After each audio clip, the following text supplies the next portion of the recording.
Bir kemada ketishsa, kema sinib ketib, odamlar endi chunki bitta odam omon qoldi. Kimsasiz orolga chiqib qoldi-da, endi yashash kerak, tirikchilik. Kemadan hali qolgan qutgan taxtalarni olib o'ziga uy quribdi. Baliq tutib yeyishni boshlabdi. Bir kuni sohildan naryoqqa o'tib, baliq tutib kelyapsa, bir havo aynib, yashin bo'lib, uyini yoqib yuboribdi. Uzoqdan ko'ribdi.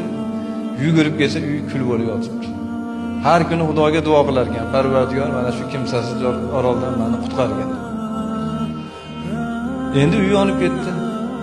Yana duo qilib, ey Robbim, meni qutqargin desam, uyimni ham yoqib yubording, deb duolarni qilib o'sha yerda charchab endi uxlab qoldi.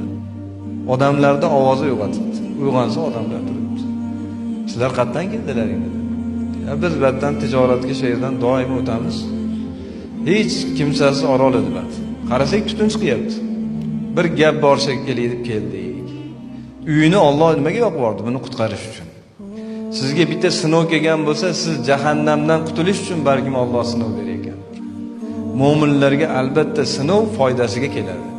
Sabr qiladi, uni ajrini oladi. Shuning uchun Alloh taologa hech qanaqa shubha yo'q, Alloh odil zot. Hech qachon bandasiga zulm qilmaydi. Magar ham banda o'ziga zulm qiladi.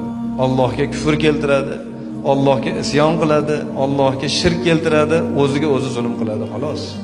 Alloh bandaga hech qachon zulm qilmaydi.